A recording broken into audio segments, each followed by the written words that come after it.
La deuxième partie de Cobra Kai nous a présenté Axel Kovacevic, le puissant capitaine du dojo Iron Dragons. Ce personnage a impressionné tout le monde par sa force incroyable et sa défense parfaite. Mais que savons-nous d'autre à son sujet? Quelles sont ses motivations? C'est ce dont nous parlerons ici. Aujourd'hui, sur Charlie et Al, nous allons analyser ce personnage. Je vous raconterai tout ce que nous savons grâce à la série et aussi des informations fuitées assez secrètes. Prêts? Allons-y.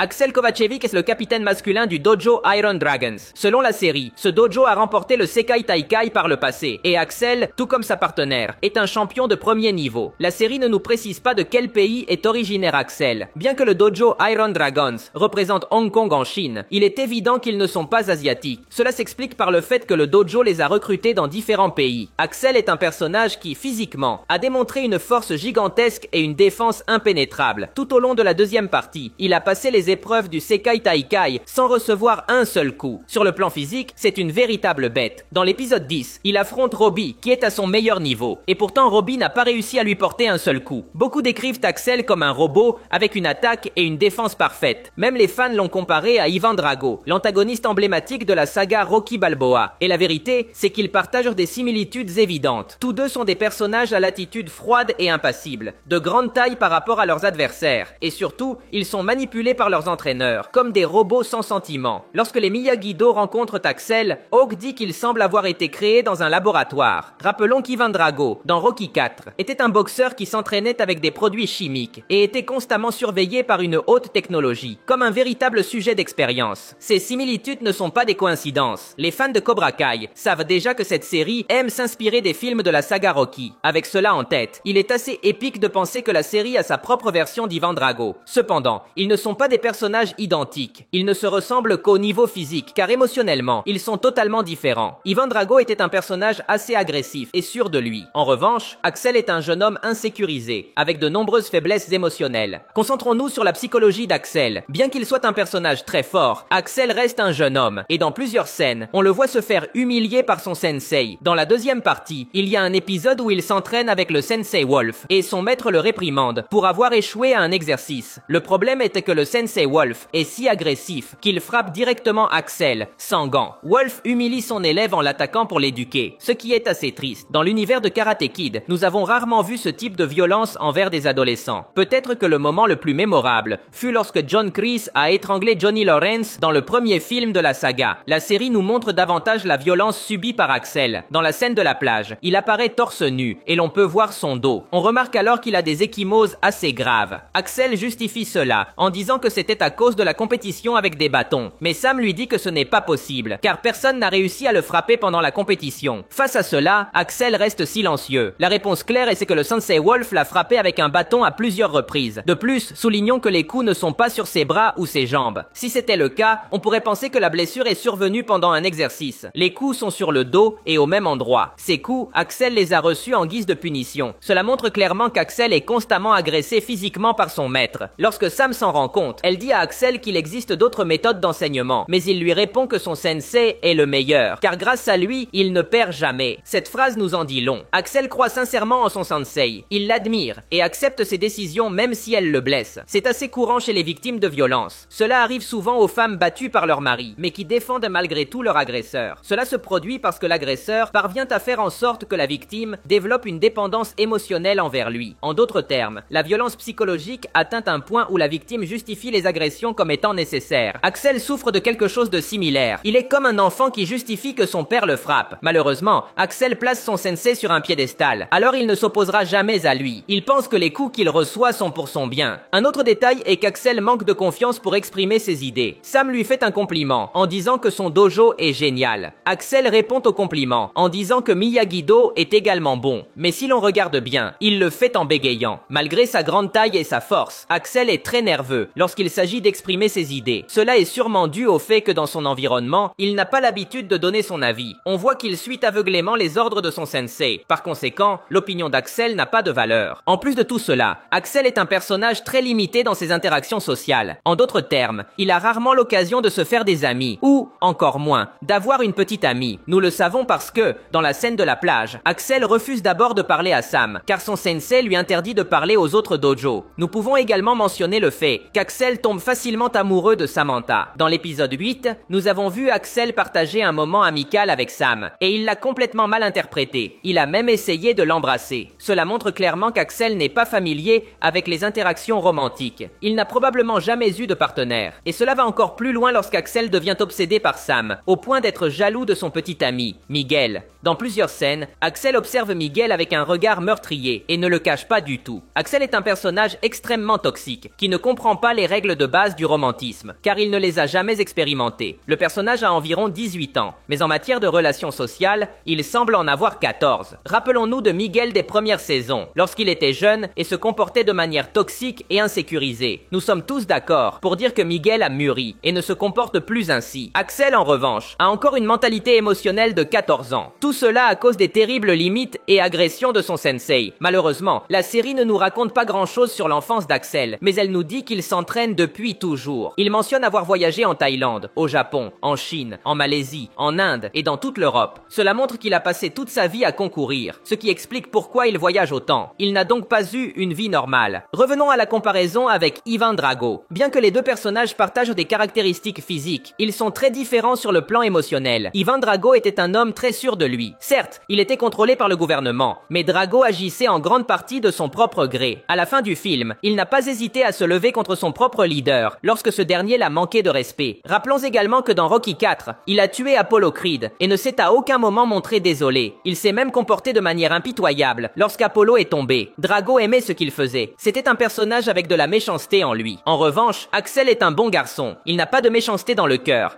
Mais il est très manipulable, et cela le rend dangereux. Peut-être même plus dangereux que Drago lui-même.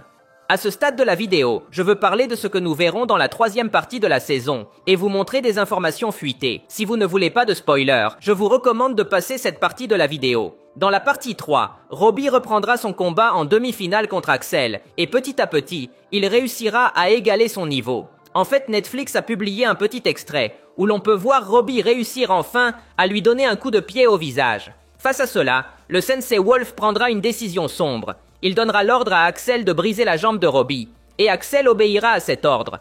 Dans cette photo fuitée, on peut voir l'acteur jouant Robbie assis avec des béquilles. Cela semble donc confirmer l'information. Robbie sera gravement blessé par Axel. Avec ce contexte, la psychologie d'Axel devient plus claire. Comme je l'ai dit plus tôt, c'est un bon garçon, mais il est aussi dangereux. Il obéira aveuglément à son sensei, même si ce dernier lui ordonne de faire des choses horribles. La seule façon de le sortir de cette obscurité sera peut-être de le vaincre en combat. Nous savons déjà que Robbie ne pourra pas le battre, donc toute la responsabilité reposera sur Miguel. Nous devrons attendre pour voir s'il peut vaincre ce monstre. C'est tout pour aujourd'hui. Si vous avez aimé la vidéo, cela m'aiderait beaucoup que vous laissiez un like. Ce serait légendaire. De plus, n'oubliez pas de vous abonner pour voir plus de vidéos comme celle-ci. Merci de m'avoir écouté. Je m'appelle Charlie et on se voit dans le futur.